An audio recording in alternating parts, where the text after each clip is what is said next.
Bonsoir et bienvenue à toutes et à tous dans votre édition d'information. L'Association des personnes de petite taille a procédé à une remise de vivres et de non-vivres aux personnes vivant avec handicap. La cérémonie de distribution s'est déroulée au siège de la dite association en présence de plusieurs invités de marque. Le point avec Abdul Karim Sakou. Cette action humanitaire de l'Association des personnes de petite taille s'inscrit en parfaite ligne droite de la politique nationale de solidarité des plus hautes autorités du Mali. Plusieurs tonnes de vivres et de non-vivres ont été distribuées aux personnes qui vivent avec un handicap. Ces dons ont été obtenus par l'Association des personnes de petite taille grâce à l'accompagnement des partenaires techniques et financiers dont l'ONG Al-Farouk, mais aussi et surtout l'appui du président de la transition, le général d'armée Assimi Goïta, à travers ses œuvres sociales. Nous souhaitons également souligner l'importance de l'opération Tabaski qui démontre la résilience et la solidarité de notre peuple face à l'adversité. Dans le cadre de cette opération, nous avons pu, sous la présidence de nos plus hautes autorités, remettre des vivres et des non-vivres aux populations affectées, témoignant ainsi de notre unité et de notre engagement à soutenir nos frères et sœurs en ces temps difficiles. Au nom de la Fédération en général et de l'ANPPT en particulier, j'exprime toute notre gratitude et notre reconnaissance à l'égard du général d'armée Assimi Goïta, président de la transition, chef de l'État, dont l'engagement et la générosité ont permis de réaliser ces œuvres sociales majeures en faveur des personnes vivant avec handicap dans toutes les 19 régions. Plusieurs invités étaient présents à cette remise de dons. Tous ont rendu un hommage à la présidente de l'AMPPT pour son engagement en faveur des personnes vivant avec un handicap en dépit de sa petite taille. Et je voudrais leur adresser les chaleureuses félicitations du gouverneur du district de Bamako et l'ensemble de son cabinet. Et remercier toutes les autorités ici présentes, notamment les honorables membres du Conseil national de transition et le représentant de Madame le ministre de la Santé et du Développement social, le chef des quartiers, le ministre Kadogé et toutes les personnes ici présentes. Je voudrais vous remercier d'être venus. Donc nous sommes là aujourd'hui pour accompagner, pour assurer toute la gratitude et tous les soutiens du département à accompagner l'honorable Kadi dans cette action. Pour preuve, elle-même elle l'a avoué, cette action va concerner l'ensemble des 19 régions, plus les districts de Bamako. Et au niveau de chaque région, elle est assistée par nos services techniques à travers non seulement l'identification, même le déroulement de l'opération. Madame Bari Kadi, présidente de l'association des personnes de petite taille et non moins membre du CNT, n'a pas manqué de rendre un hommage mérité au général d'armée Sadio Kamara, arraché à la nation par la barbarie terroriste le 25 avril dernier. Grand merci, même si cet homme généreux, cet homme valeureux, cet homme brave, cet homme courageux qui n'est pas parmi nous aujourd'hui, paix à son âme, le feu général de corps d'armée Sadio Kamara, qui m'a accompagné depuis que j'ai commencé cette mission dans les différentes régions, qui m'a soutenu et qui m'a toujours appelé. À chaque région, il m'appelle pour me donner, pour me faire des encouragements. Vraiment. Des encouragements. Je Sadio Kamara pour la montée en puissance des forces armées et de sécurité. Que son âme repose en paix. Le maire de la commune urbaine de Kati a organisé ce mardi 12 mai 2026 sa séance de restitution publique de l'exercice 2025. La cérémonie tenue dans la salle de réception Gabriel Marcel Marissidibé était présidée par le préfet du cercle de Kati, Aruna Diara, en présence des autorités locales, des membres du CNT et de plusieurs personnalités. Maria Wakebe et Samba Traoré. Exercice de transparence et de redevabilité citoyenne à Kati, c'est tout le sens de cette rencontre de la mairie qui a présenté à la population le bilan de ses activités au titre de l'année 2025. Au cours de cette restitution, le secrétaire général de la mairie, Zangadao, chargé d'expédier les affaires courantes, a mis l'accent sur les principales réalisations effectuées qui sont entre autres la gestion administrative, le fonctionnement des services d'état civil ainsi que de l'exécution du budget communal. Nous sommes là ce matin, c'était pour faire la restitution publique, qui est une exigence de la loi portant code des collectivités, et notamment son article 222. Et c'est dans ce cadre précis que nous sommes réunis ce matin à la mairie de Kati pour exposer les grandes lignes de réalisation de ce que nous avons pu effectuer à Kati courant 2025. En termes de réalisation, nous sommes très satisfaits des résultats de l'exercice 2025 de la commune urbaine de Kati. Quand nous prenons les recettes de façon globale, la mairie de la commune urbaine de Kati a pu mobiliser plus de 19 milliards de francs CFA, que ce soit en fonctionnement et en investissement. Et sur ces 19 milliards, nous avons plus de 830 millions de francs CFA en recettes propres de fonctionnement.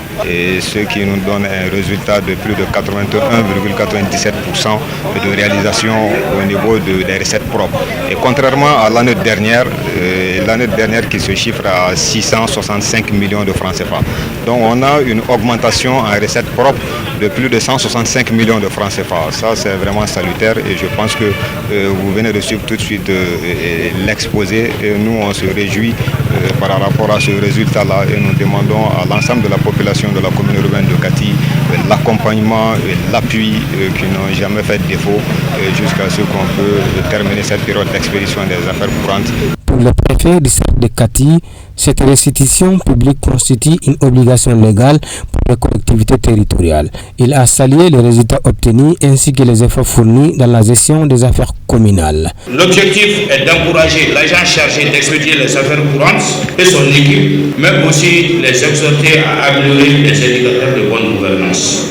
Notre présence ce matin à cette rencontre s'inscrit dans le même sens. Cette fois-ci, il s'agit d'un exercice qui consiste à présenter annuellement le bilan de gestion de la commune à la population.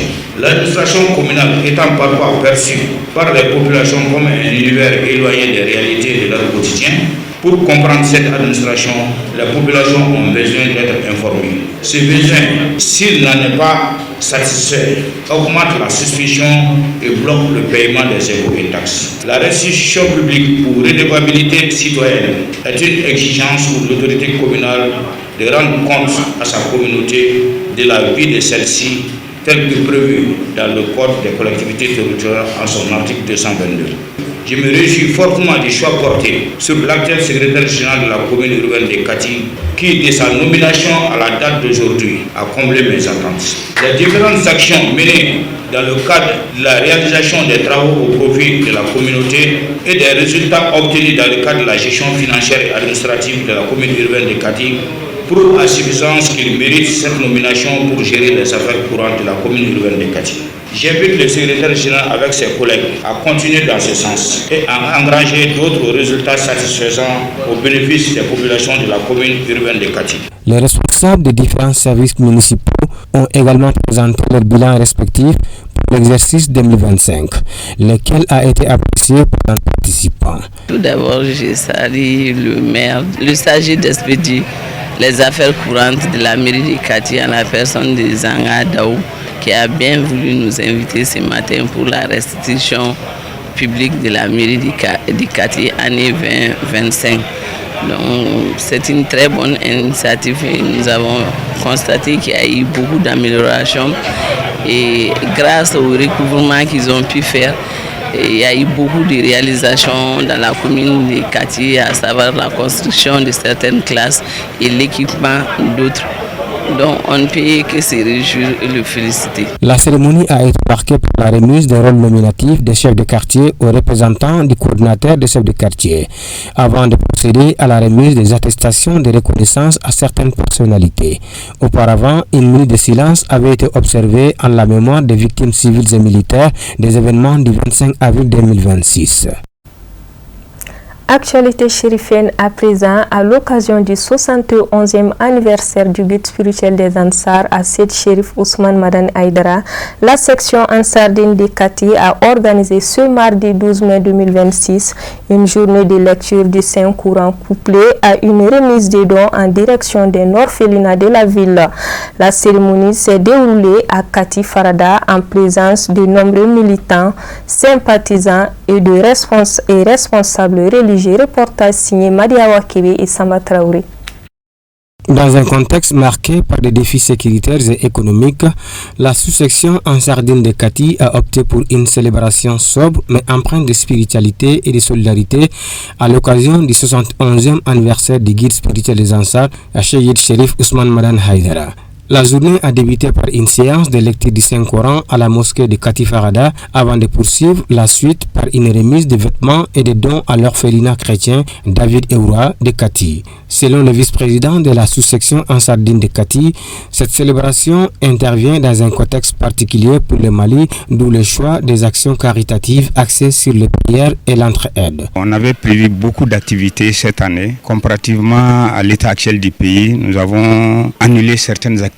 Donc, deux grandes activités phares ont été prévues. Premièrement, c'était la lecture du Saint-Coran à l'endroit des civils et militaires blessés lors de l'attaque du 25 avril 2026. Ensuite, un hommage mérité à ceux qui sont morts. Donc, ça, c'était la première activité. La deuxième activité, ça, c'était par rapport au règlement intérieur. L'objectif, donc, les points 5, ça, c'est l'assistance aux démunis, aux nécessités, aux victimes de catastrophes.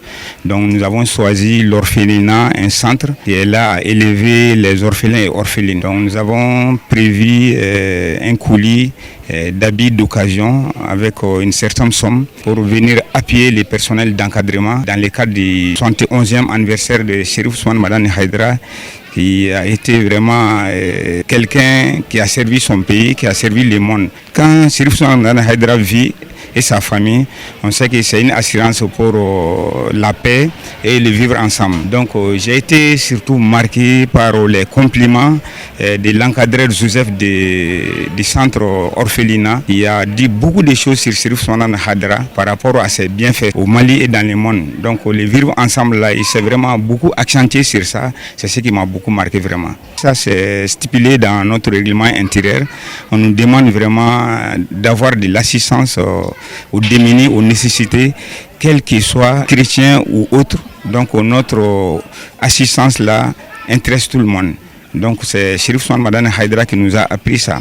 Donc le vivre ensemble là, c'est demandé à tout moment et en tout lieu. Chaque année, Inch'Allah, ça serait pérennisé.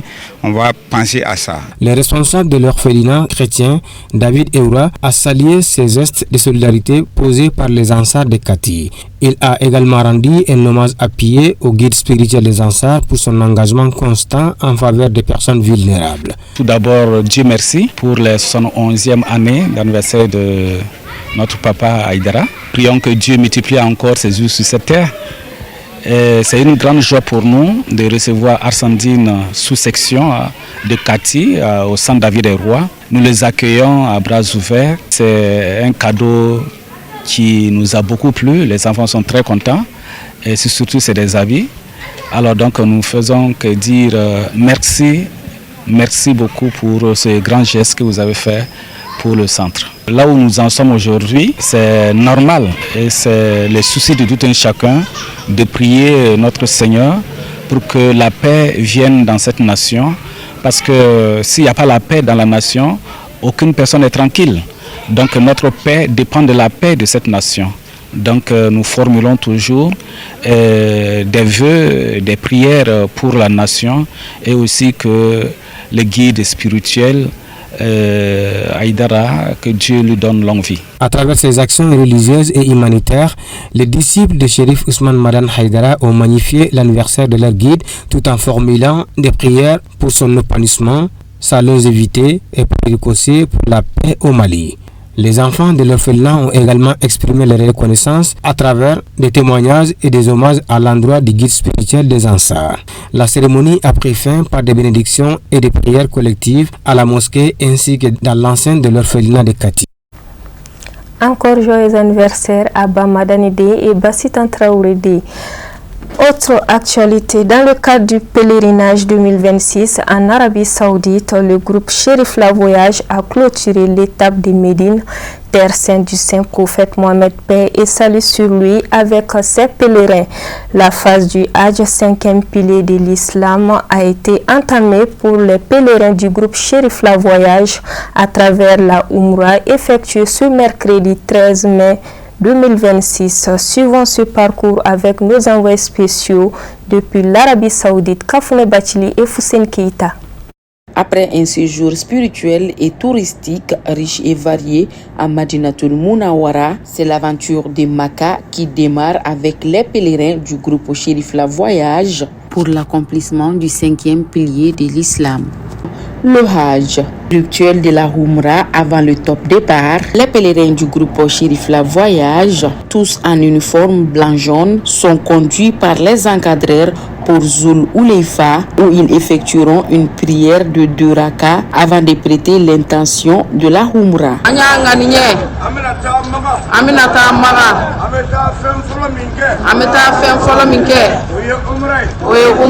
Direction donc pour Makka afin d'aller accomplir le 5e pilier de l'islam. À leur arrivée à la Mecque, les pèlerins du groupe Chérif La Voyage ont commencé les rites par les 7 tours de Tawaf, procéder à une prière de 2 rakas avant de boire l'eau de Zamzam. Ensuite, la processus entre Safa et Marwa.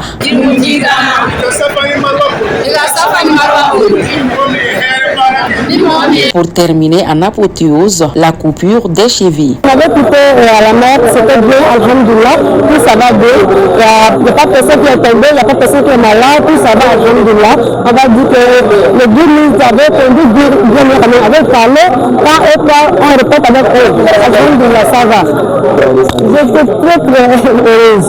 J'étais très heureuse, alhamdoulilah. J'étais très content quand même, j'étais très content. Je dis alhamdoulilah, toujours alhamdoulilah. Que Dieu passe tout, la personne qui n'est pas encore venue à la Mecque, que Dieu donne l'argent, qu'avec la santé, qu'elle vienne visiter ici là, c'est très bon. On va dire, les gens qui donnent l'argent ici, que nous on va dire alhamdoulilah, et Dieu n'a pas multiplié l'argent par beaucoup de milliardaires quand même. Durant tous les rituels de la Umrah, les pèlerins du groupe Chérif La Voyage, en avant les guides, ont chacun formulé leurs vœux individuels, mais également des prières ont été faites pour notre cher pays, le Mali.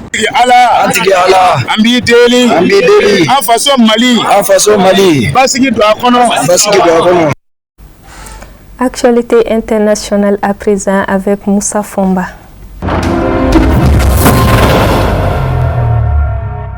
Le président français Emmanuel Macron a écarté mardi la logique de sanctions contre le Rwanda dans le cadre du conflit qui secoue l'Est de la République démocratique du Congo, plaidant pour une relance du dialogue sous le pilotage de l'Union africaine et avec l'appui des États-Unis. Interrogé sur l'absence de sanctions européennes ou françaises contre Kigali, dont le soutien au M23 a été documenté par les Nations Unies, il a estimé qu'une politique punitive serait contre-productive.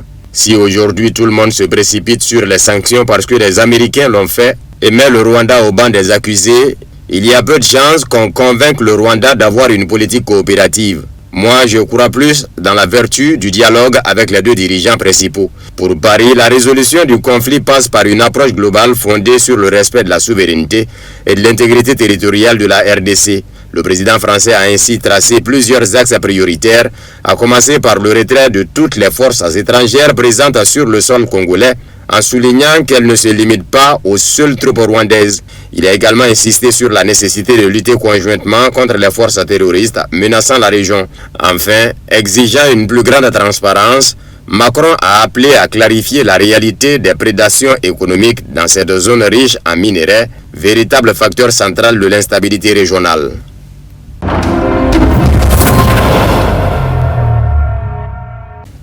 En requérant 7 ans de prison contre Nicolas Sarkozy dans le dossier du financement libyen présumé de sa campagne présidentielle de 2007, le parquet général rouvre une séquence qui pèse encore sur l'Afrique du Nord et le Sahel. Du tapis rouge déroulé à Muammar Kadhafi en 2007, à l'intervention militaire de 2011, puis au chaos libyen dont les voisins africains paient toujours les conséquences, la France est jugée pour son passé.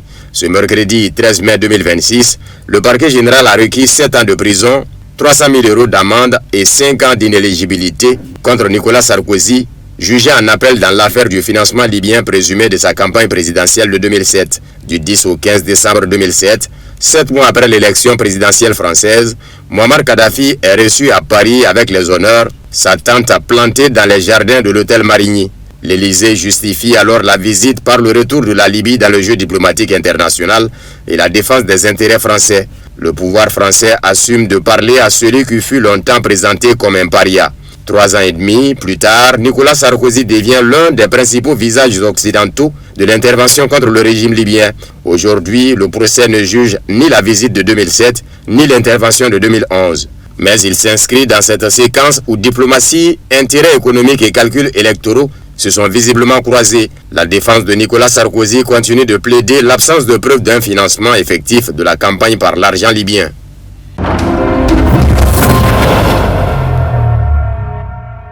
Une approche incorrecte de la résolution de la question taïwanaise pourrait provoquer une confrontation directe entre Pékin et Washington, a déclaré le président chinois Xi Jinping lors d'entretiens avec son homologue américain Donald Trump.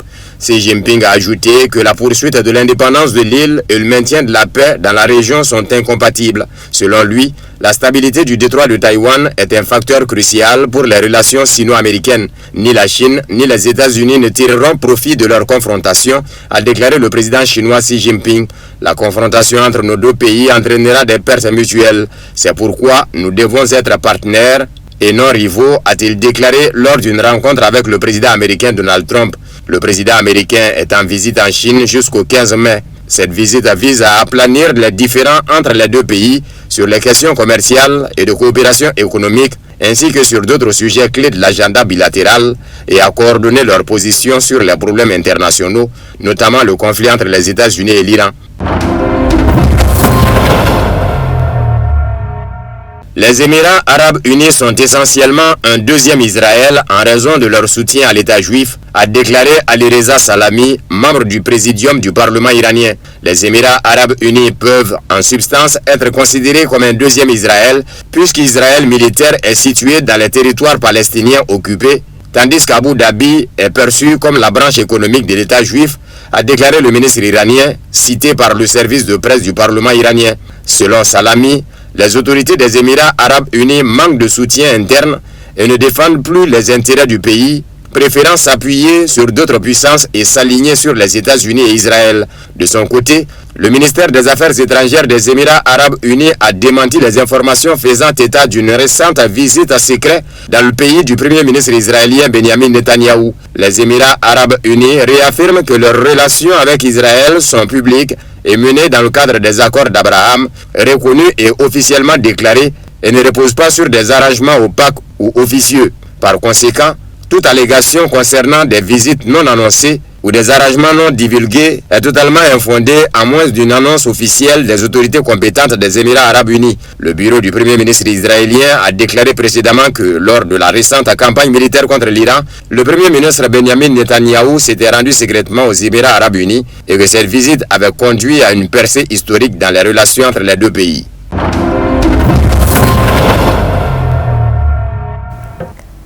Merci pour votre constante fidélité à nos programmes à 20h30. Mamadou Benchir Soumano sera là pour la version en langue bamanankan.